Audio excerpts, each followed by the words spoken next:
Hello दोस्तों, कैसे हैं? अच्छे होंगे। देखो, हरी हरी चूड़ी पहनी हूँ।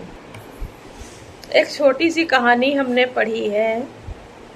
वो हमारे लोगों पर ही आधारित है। कैसे बोल रही हूँ? बिहारी बतकही सिस्टर की तरह बोल रही हूँ। तो एक किसान था, उसका बैल बूढ़ा हो गया था। तो बैल जो एक दिन वो कुएं में गिर गया। तो उसने सबसे कहा, अपने आस पास जो साथी होते, किसान होते, उनसे कहा कि सभी लोग इसको, बैल को आओ निकलवा लो कुएं से, नहीं तो मर जाएगा।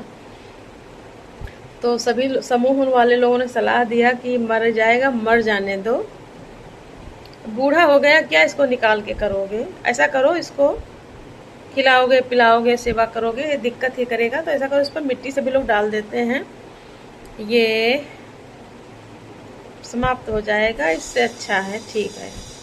तो सभी लोग मिट्टी डालने लगे। तो बैल वो धीरे धीरे, जितनी मिट्टी पड़ती थी, धीरे धीरे वो उसी के सहारे ऊपर को आ रहा था।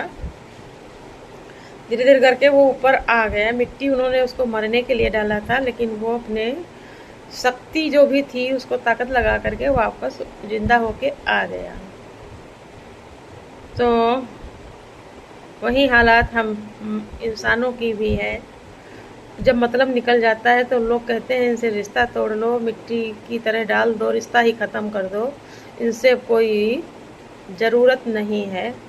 इसलिए किसी पर इतना ट्रस्ट मत रखो कि आपको वो मिट्टी डालें ऊपर, या आप पर कुछ छीटा कसी करें, बातें करें, मतलब बुराई करें।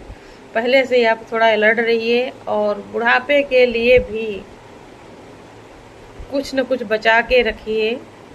ये लगता है मेरे बच्चे हैं अच्छे हैं, ये नहीं करेंगे, लेकिन सबके बच्चे अच्छे होते हैं, वही फिर कच्चे हो जाते हैं रिश्ते।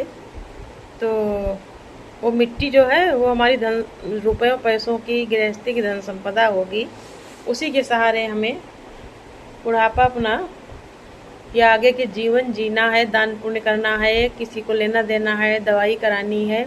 नहीं, वो भी गवर्नमेंट हॉस्पिटल सरकारी ढूंढते हैं, कौन सस्ता मिल जाए। वहाँ कहने को तो बताएंगे, मैंने वहाँ दिखाया, वहाँ जांच कराई। तो छोटी सी कहानी है, और कहानी नहीं है, वास्तविकता भी यही है। समाज की, घर परिवार की, हम लोगों को बहुत आगे फ्यूचर सोच कर चलना चाहिए।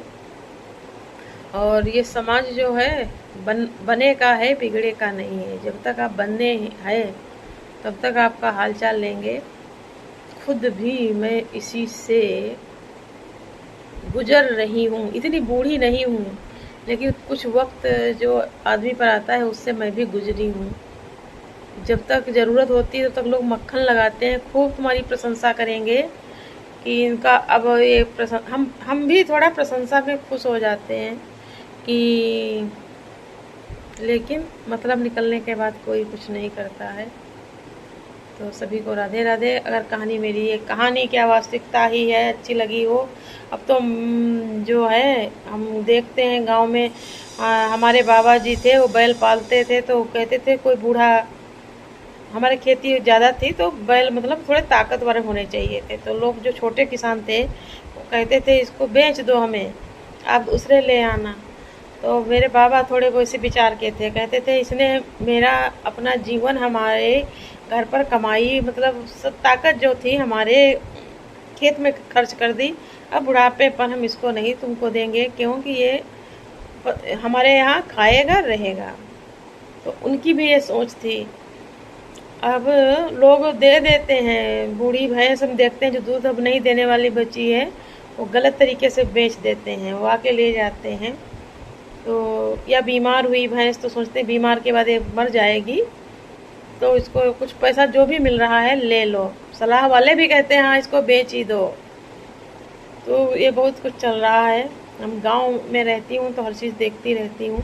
इनके प्रकरण ग्राहक भी उस तरीके से आ जाते हैं, बिचौलिया भी आ जाते हैं कि उनके यहाँ ऐसा ऐसी है, आ जाओ हम बात करेंगे। उनका मोटिवेट कर देते हैं कि इसका रखने का कोई फ़ायदा नहीं, दूसरा भी जानवर के इसके सहारे बीमार हो जाएगा, आप इसको हटा ही दो, ठीक रहेगा। वैसे हम लोगों को भी सलाह सभी लोग देंगे, हटा ही दो, वृद्धाश्रम में कर दो, वहाँ बड़ी आराम रहती है, वहाँ इन्हीं उम्र के सब लोग मिलेंगे और उन्हीं लोगों से इनकी बात होती रहेगी, तो उनका भी टाइम पास होगा, आप भी सुखी ये भी सुखी। और वृद्धाश्रम में थोड़ा बहुत ट्रस्ट में दे देना, उससे आपका टैक्स बच जाएगा। ट्रस्ट में दान करना, माता पिता को उसी में छोड़ देना, वो रसीद ऐसी काटेंगे कि आपका इनकम टैक्स बचेगा। तो एक साथ उनको 3-4 फायदे दिखाते हैं, तो आगे देखो क्या होता है। अभी तो कोई बात नहीं ऐसी है, लेकिन मैंने भी 2-3 पीढ़ियाँ देखी हैं, उन्होंने पैसा बचाया है बुढ़ापे के लिए।